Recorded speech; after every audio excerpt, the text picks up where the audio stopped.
I see a lot less women here. I think the subject in long and short that we are going to discuss is a very important subject for both men and women present here.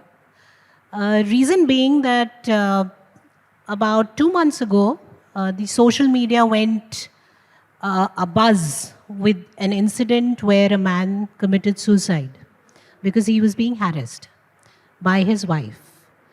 Uh, Today, the conversations have moved from women being harassed to men being harassed.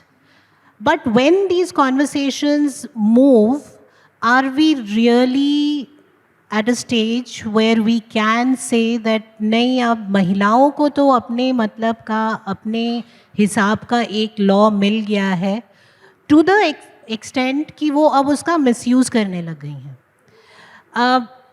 I think this conversation today makes a lot of sense for all of you who are from the legal background to tune into. Reason being कि I would be asking a lot of you also as to where do you think there is still lot of work to be done. I am honored to be sharing this stage with Ritu Mathur.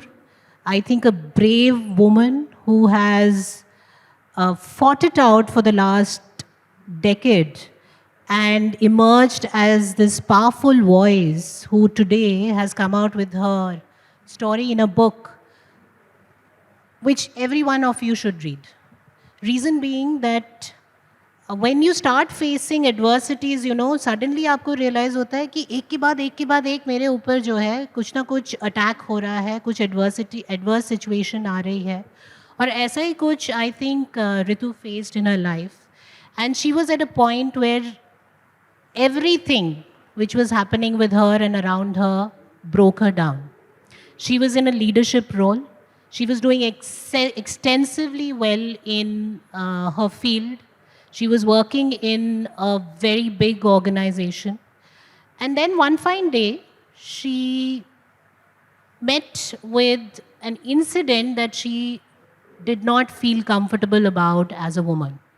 And it somewhere down inside broke her, shattered her, and she was looking for that one person to confide in and stand with her to fight what became a long battle. And I think what inspires her today to be what she is, to be who she is right now. Before we dive further into this conversation and bring up the subject of POSH, a very important act, I would rather first have Ritu narrate what happened. Ritu, क्या हुआ था? I think about a decade ago, somewhere in 2000, decade and a half rather, 2013. What happened in your life? You had this great career going for you. You were performing very well.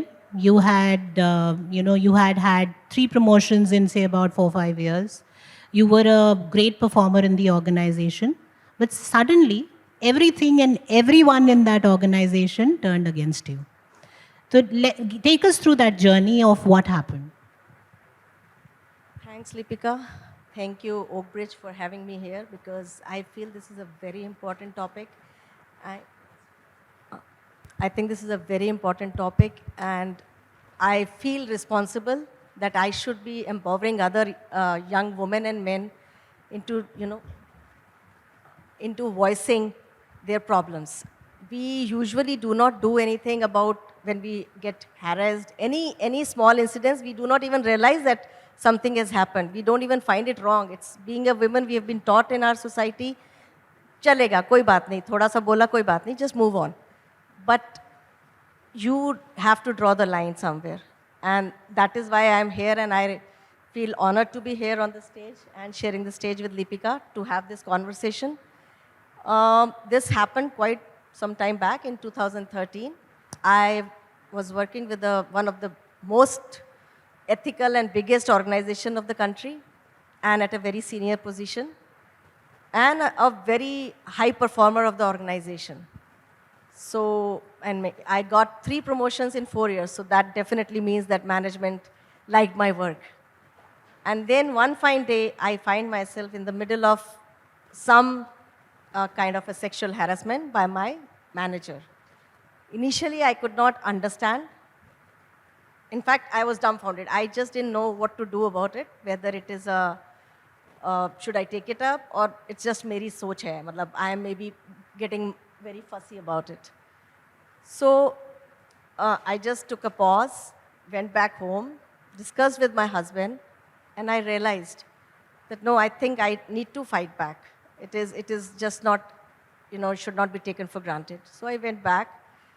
And surprisingly, this happened in April of 2013. By then, we did not have the POSH law in the country.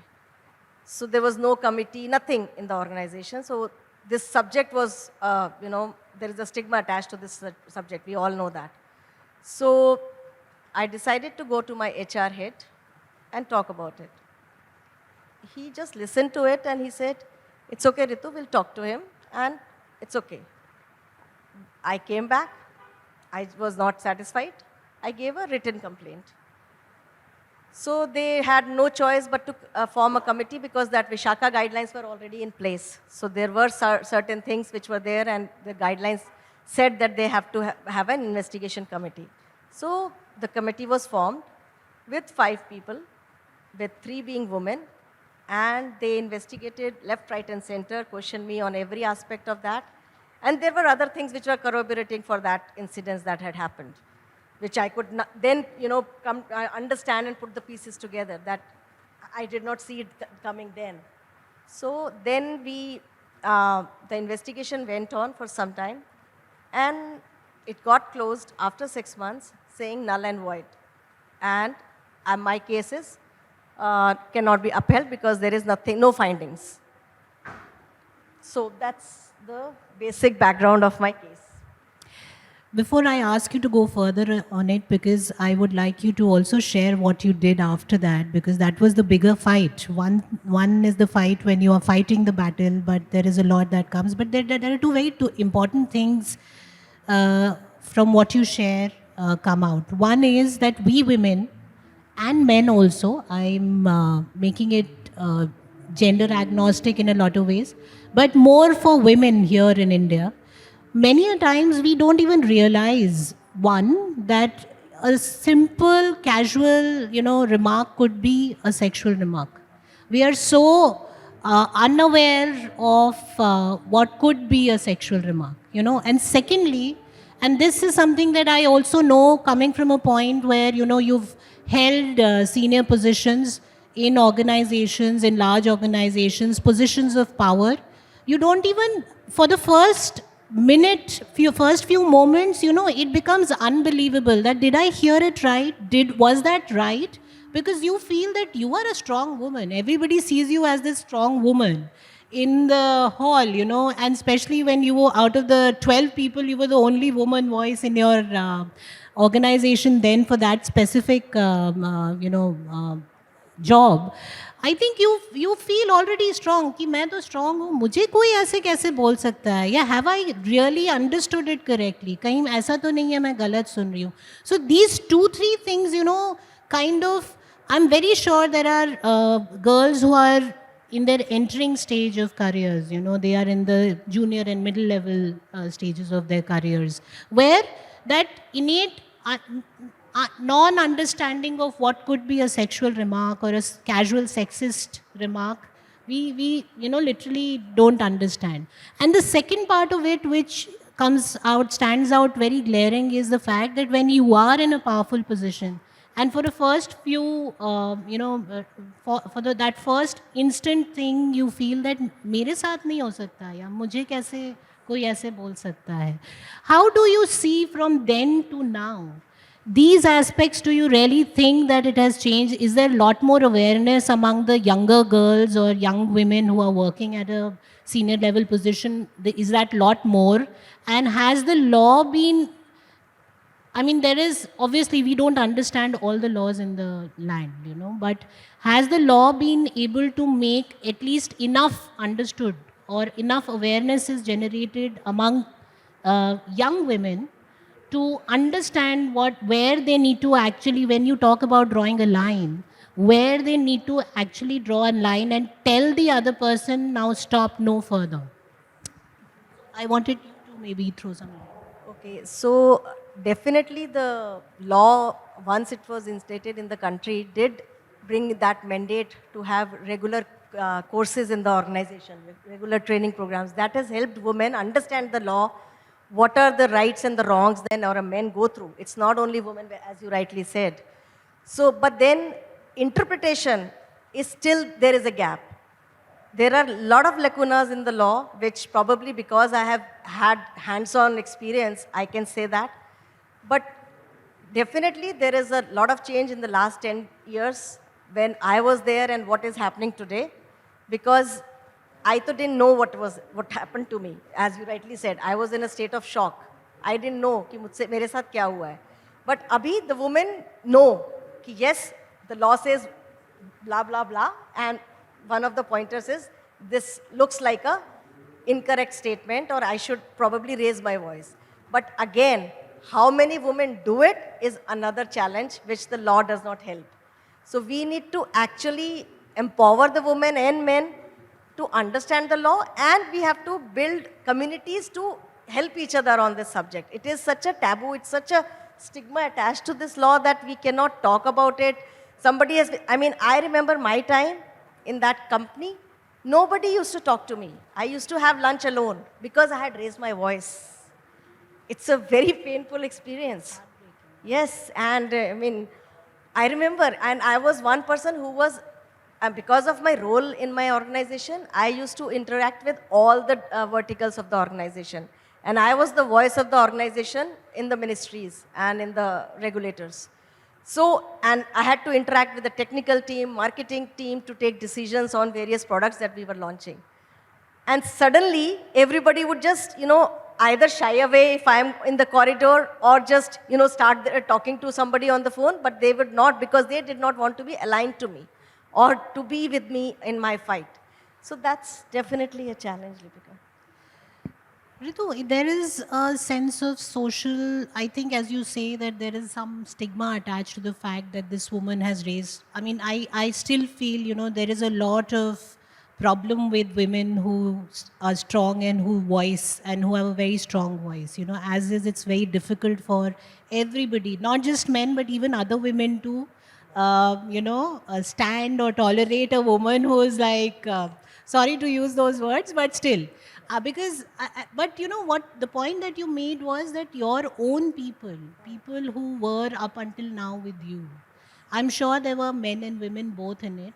Apart from the stigma part of it, I think there was another aspect that actually scared them to, and I would like you to talk about it and how people can, because this situation would be very much true even today. There is a super boss, somebody makes a complaint, all the rest of them shy away because they don't want to be seen taking sides with somebody who has complained against the super boss. But आप थोड़ा इस बारे में और detail में बताइए कि you face this problem for this reason, but how do you see this could be a situation even today? How do you see people overcoming this situation and gathering more support internally? So, well, that definitely is a challenge, and it will remain a challenge till we have this kind of an appraisal system in our country. So I'm commenting on that appraisal system also because it is not 360 still in the country, which is happening globally. So we have to come up with a 360 degree where the person who's being appraised is also appraising his or her boss. So that is definitely a challenge, but I feel that you have to find allies outside also. So if you are not finding your supporters within your team or something, you have to go out, you have to reach out. That is also one thing which we shy away or hesitate to do. So you have to go out, talk to people and say that this is the issue which can happen tomorrow with you also.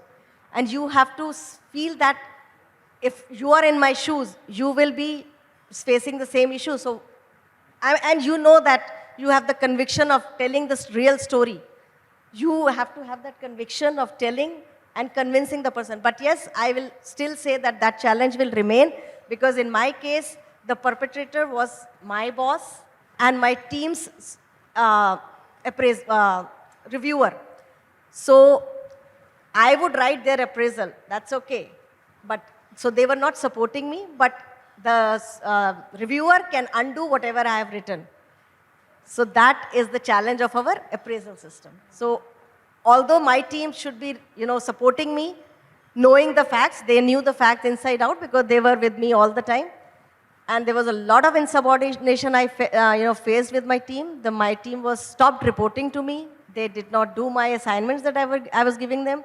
And I would be going for a meeting in the ministry expecting that this job would have been done.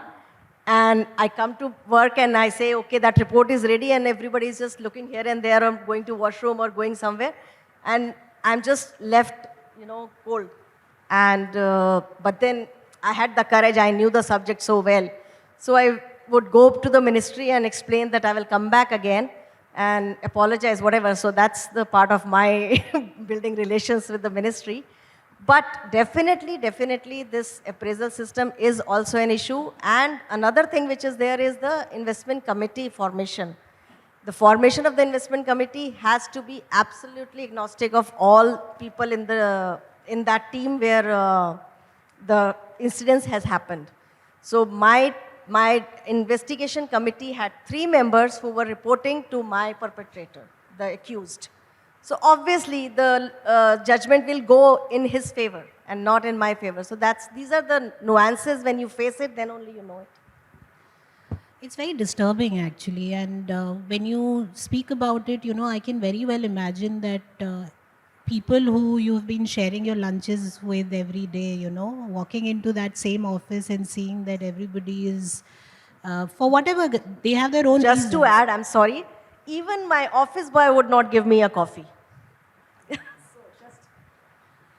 It's made so no. I mean, you're being able to smile and now maybe take it in stride. But I can totally imagine what you went through then, and probably that was a test of time that made you emerge as a stronger human being. But coming back to the point of setting up these committees, that investigating team that you talk about. Uh, I think today all the organizations, large or small, have one role in their HR of, ensuring that there is no such event that takes place in the organization. And still, while in international corporates, I do know that, when there is any such report made by a woman, they ask questions later, but they ask the man against which such reports have been made. They ask him to pack his bags and move out of the campus, and he's moved out immediately from his workstation. And then the investigation starts. Do you think this kind of change has started to come into Indian organizations, or they are still, to acquire or? So as you rightly said, that is the way to go. But that is only happening in the big MNCs because the law is very stringent abroad, not in our country as such. So what happens is, in fact, there is this committee formation, this KRAs in the HR are ticking the box, if I can say so. Because the IC says that you have to have 5 members with majority being women and 1 outside member, third party, an NGO. So even in my case it happened. The NGO woman was on a con call. How will she understand the case, the gravity of the case without even reading my body language? She's just there to tick the box. And then the whole recording will go to her and she will say, ha, I agree with this. Aise bana dijiye. So this committee has to, the law has to clearly define who can and who cannot be in the committee and how to take it forward. So as this practice in MNCs about saying that the person has to leave and take a sabbatical or whatever, 2 months, 3 months off till the investigation is on, is the right way to go, but we do not do that in our country as far as I know. There is a social pressure that's created, and which I could read, I could sense when I was reading through your chapter in the book. There is an undercurrent of discomfort amongst everybody in the office. Do you I don't know personally about you, but was that also the case when you went back home and spoke out about it? And during your fight, ever did you feel, apart from your husband and child, the others who came to know about it, did they first, in the first place, did they really, the family members, were they aware what was going through, what you were going through? And if they were, what was the first immediate reactions that you got, or a piece of advice that we all love to give everybody? Yeah, I think that's a good question that you asked because we all have to, go back to family for consultation on these subjects. So yes, my daughter was very young, but she could understand basics, which we could tell her. And yes, my husband was there to support me. And my parents, thankfully, I have parents who support women rights very, very, well. And my father was an administrative officer. So we have always been the, woman with the voice. We are two sisters. So we were always been told that go out and fight it out. So that encouragement was from back home also, that you should go and fight it out. And because my father is also a lawyer by qualification, so he also helped me draft out my complaint. So probably that also helped in the end. But yes, I think family support is really required because if your family is not with you, you cannot fight this alone. You just cannot fight it alone. It's very sad because while you and I come from backgrounds, family backgrounds, the kind of spaces that we come out from are spaces where we already had a voice. There are a lot of women who, it's for their first generation they are stepping out. And I think all of you in the legal fraternity, I'm sure you keep coming out, you keep having these people come to you and share their cases where, these women finding voice is different. They can't even go back home and say things because they are fearing that their father or mother will come back to them saying, मैंने तो पहले ही कहा था इसकी शादी करा दो, इसको बाहर काम कराने भेजने की क्या ज़रूरत थी? So it's in a country where we have such varied structure of economic structure, social structure. It's beyond imagination, even after being a woman, that what women go through every day and the kind of struggles right from the time we step out of home, the kind of struggles that we have to navigate through. And then you don't find a support system in office to actually stand with you. मतलब आदमी तो छोड़िए, औरतें भी आपके साथ नहीं खड़ी होती हैं. what do you think is this, what holds us back? I mean, at least सबसे पहले अगर कुछ हो रहा है अपनी जेंडर के साथ, एंड उससे भी बुरी बात, sorry before I ask you to comment on this, कई बार मैंने देखा है द फर्स्ट इमीडिएट रिएक्शन है इसी ने कुछ किया होगा. I was about to say that. Thanks for saying that. I was about to say this last line that you said. Yes. So that is a very big challenge कि हम औरतें ही औरतों के साथ नहीं खड़ी होती हैं. And that will take some time, probably fear of, I don't know, not on the right side and not supporting the, leadership, at least in my case. But women, I think, they want to be in the shadow. They don't want to come out outrightly supporting something, especially such kind of things. So this is a challenge. My team had 3 women members who did not stand with me at all. They were investigated by the committee. They were called and they said nothing has happened. And they were very well aware because it had happened in front of them. So that's the sad story. So that will probably happen gradually over the time when people like us do this conversation. Then there came a point where you had to literally, I mean, you were literally you had to quit your job. You were brought to a point, and still you reached a point where you fought it out. Take us through that entire incident as to how did you actually eventually overcome it. So I lost the case, as I told in the beginning, but then I was still not, I'm a born fighter, so I was still not convinced. I said, okay, I have to quit, I have to leave, but I'll leave with dignity. So I decided that I'll take this, I'll appeal it to the board. And I went to the board, which was absolutely not written in the law. There is no way that you have to appeal. You have to go back to the same committee. I did not have any trust in that committee, so I did not want to go to them. So I said, what worse can you do? What can happen? They will just say, they will not hear me out, and I will anyway have to quit. But then I decided, as I firmly believe in one of the Christian prayers, that knock and the door shall be opened unto you.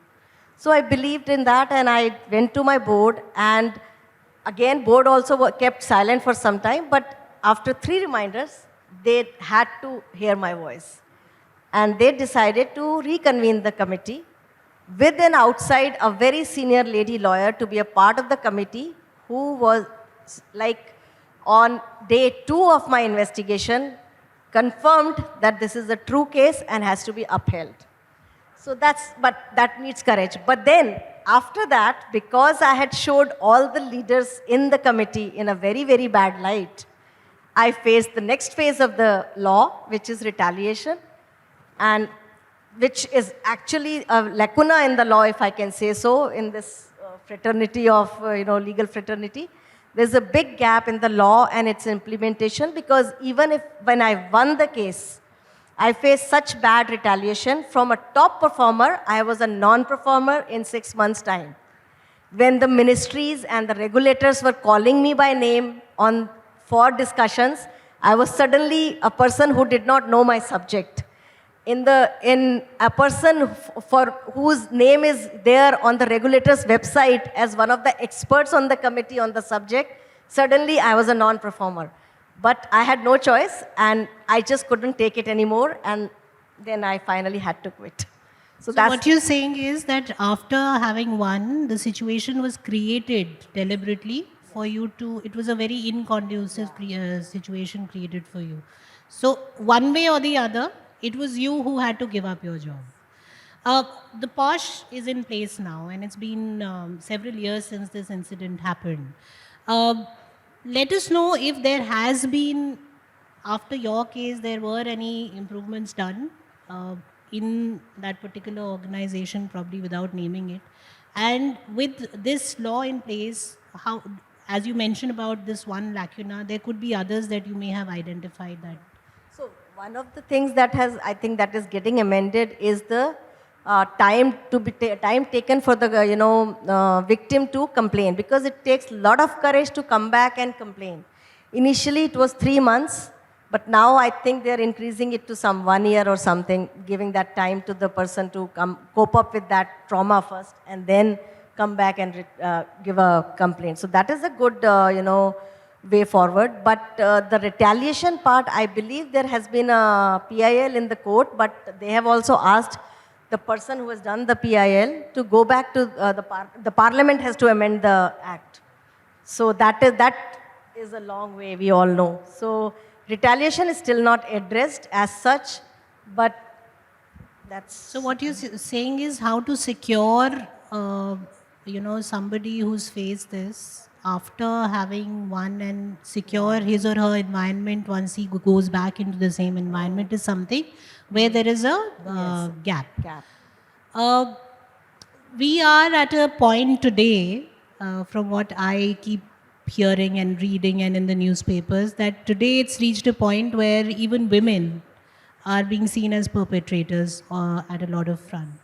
I mean, and we have some legal people here, and I would love to know their opinion and views on how does a law, how do you get a law implemented in each and every organization to the T? I mean, what do you feel is required to be done by organizations to ensure that whatever law is being created, because I feel in your case, this was also one more problem. Implementing that law, while there is some system saying that you form a committee, but there is nothing to say, as you said, that who should compromise that, who should be part of that committee and who cannot be part of that committee.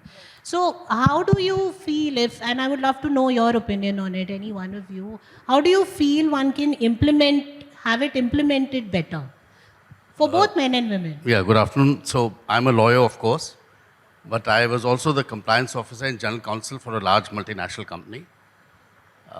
And this was part of my domain. So I can tell you a couple of changes which have happened. One is that we do a lot of training in corporates now.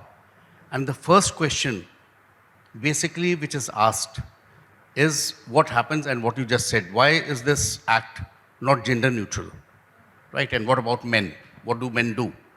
And then the simple answer is that there are certain enactments which are meant or which have been promulgated keeping a context in mind. For example, Domestic Violence Act, right? So you have, these acts came because there were situations. And like what ma'am said was, Vishakha guidelines came only because it was not the private sector. What was happening in the public sector was the one which brought this into the entire enactment, right? Second piece, what you also mentioned is that nowadays the question is that is this being misutilized? The only thing which I believe is it is not being misutilized, very honestly. But the problem today is how the employees look at it, because employees come from very different backgrounds. So what a marketing department looks at these situations versus a finance department looking at it, the way they look at society, the background they come from, that makes a hell lot of a difference, quite frankly. And there have been situations, on this. And lastly, I think it is not an issue of a law. It is an issue of society. When, I don't want to name, but when a very large political leader comes up and says कि बच्चे हैं गलती तो हो जाती है, what do you expect, to the society in general? So law is one, but society and the impact of society on law and the societal, situations, I think that is very critical. That has to be looked at. Thank you so much for making that point. Yes, please.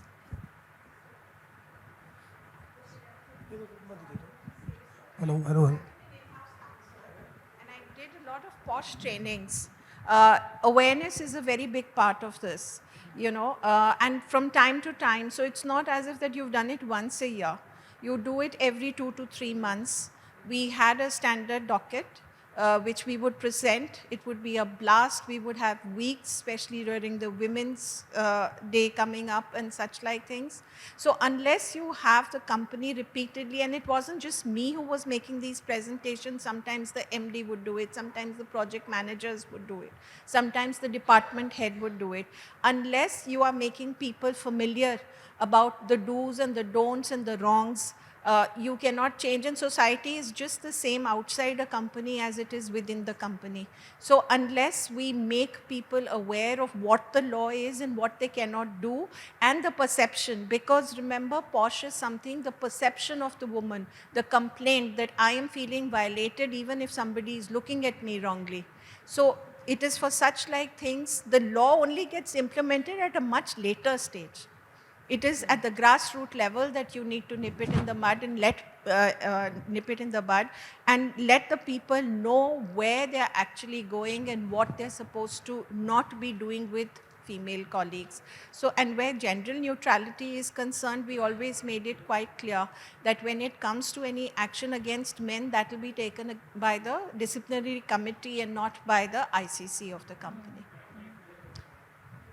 Haji, I would rather now have some questions if you have for the author, and then probably I'll move to the last one. मैं कुछ basic चीज़ें आपके साथ share करना चाहता हूँ. कहाँ ये स्टॉर्म आता है? Storm doesn't come, it is created, and that will continue till you don't understand at the basic level. Why there are differences? Women is much more superior than men. This is the law of nature. Nature ने create किया है. मैं biotechnologist geneticist हूँ. DNA जो x chromosome में होता है महिला के लिए, वो 2.4 पिकोग्राम ज़्यादा है आदमी से. And there are studies after some millions of years, the men will disappear from this planet. Y chromosome का सब जीन जो है, they are being deleted. I would not like to have even that situation arise where men disappear from the planet. You or me, madam, you or me, we cannot stop it. That's the problems. But thank you for making that point. एक minute, let me complete it. जब तक इस सच्चाई को हम नहीं समझेंगे, ये जो मीटिंग जो है, ये इनके कोई अपने वो प्रिंसिपल्स होते हैं ऑर्गेनाइज करने के. We have to come to the lowest level. Problem कहाँ है? अब हवा में आप बातें करेंगे तो हवा ऐसे ही आंधी आती रहेगी, तूफान। हवा मैं- में तो खैर नहीं बात कर रहे हैं. I think she is talking out of her own experiences. आप ऐसे नहीं कह सकते मैं कि डबल जो यहाँ बात डबल हो रही डॉक्टरेट है. हूँ मैडम, मैं यहाँ दिल्ली से भी, बाहर से भी, मैं भी Sir- साइंस की बात कर रहा हूँ, Sir, और साइंस को आप बदल नहीं question- सकते। आपका कोई क्वेश्चन है क्या? नहीं, मैं यही बता रहा हूँ ना कि कन्फ्यूजन हमने जो लॉ से कुछ नहीं होने वाला। आपने कितने लॉ बना लिए हैं, उसको मिसयूज हो रहा है, कोर्ट भी मानने लगे हैं। अब और लॉ बना लीजिए। जब Point तक आप taken. प्रॉपर एजुकेशन नहीं देंगे, धर्म के रास्ते पे नहीं चलेंगे, तो आपका कुछ भी बदलने वाला नहीं है। आप करते रहिए। Point taken. Point taken. Thank you. Any questions you have for the writer, for Ritu here? Yeah. And you have your dad who's a lawyer. I think if you really felt that there was a retaliation, I think you shouldn't have stopped over there. Because I know of quite a few female employees who take it to the entire, entire end to end. So, No, I mean, she took it I from did. end to end. Actually, unki jo what happened with her, one, they were the posh. It was not in place up until then. Vishakha was. She took it from end to end. In no, fact, retaliation, I'm talking about. Okay, so I'll just answer that. I did take end to end, which probably cannot be covered in detail in the book, but the end to end is that they made it, they worked around it so well that you cannot tag it as retaliation. That is why I'm saying there is no definition of retaliation. I am a top performer on a subject. I am a subject expert. I am on expert committee with the regulator, I'm listed at the regulator's site. But you change me into another team, right? I do not know anything about that team. I'm just new as an executive who joins that team. So you're making things bad for me, gradually making me quit myself. Not, if you're telling me that I'm not doing my job correctly, then obviously I agree that I can say I can take it back to the seniors. My department was changed. So, you reorganize the system. The HR reorganization is a very in thing these days. So you reorganize, and I was given a new department. I had no knowledge. And just to add to that, when I started to learn, because I am a go-getter, I do not, take defeat easily, which probably is the reason why I could come out of this fight, that I also started to learn that new subject, which I was given. But then I didn't realize that because of certain fund crunch, they wanted to close that department. But that was a backdoor thing that was happening for me, which I didn't realize. So actually, I did not quit that way. I was given a pink slip in the way that the department is closed. So here is your, handshake amount, and bye-bye. my last question to you, Rituji, I think, because we have been asked to close it now. Given your entire experience, personal experience, and the fact that you have a daughter, and there are many young women, out there who may not be as strong as you were, and who may not be able to voice out what's happening with them as you did. What is your advice? What are your suggestions to these women today? So, as you rightly said, that sensitization is very important in the organizations. Gender sensitization, not only in the organizations, in families also. That is very important for us. I mean, we have been brought up, ladki ro sakti hai, ladka nahi ro sakta. So these kind of things are not correct for us as parents also. लड़का भी उतना ही रो सकता है और लड़की भी उतनी ही रो सकती है, and vice versa. So we can all be vulnerable, that there is nothing wrong in it. And gender sensitization has to be from as a child. You have to start telling your both boys and girls that how to respect the space for the other gender, which takes time. It will be gradual. And I also feel that we should have communities within the organizations. We should not only have a posh committee, and we should have something like a lean-in kind of a thing. Some communities within the organization where you can just exchange notes. I did not feel comfortable of such a situation happened. What do you think? You have a group discussion within the organization. And I mean, I think we will see the light. Well, we are the land of not just Rani Jhansi, but Rani Abbakka, Rani Karnavati, Durgavati, some of the biggest warrior queens and regions. And today, we as a country are struggling to keep our women safe and still talking on subjects of, giving them a voice and ensuring empowerment of women. I truly feel, Rituji, you stand as an example for a lot of them today, and it's even harder to come out to the public and share your own experience. But at times, the kind of effect it has and the kind of mark it leaves in the minds of young women across is, I think, immense. That is something that in itself, will inspire them to do the right thing. I thank, Vidhi Utsav. I thank Oak Bridge. I thank Vikesh for inviting me here today and making me part of this conversation that from where I also take back a lot. Thank you for all of you for giving us a patient hearing. And thank you, Rituji, once again.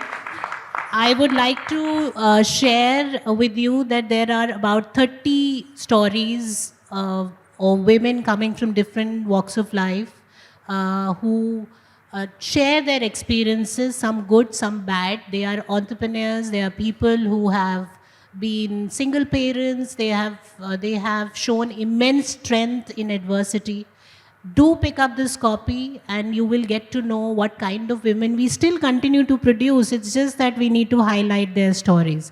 Thank you very much. Thank you all.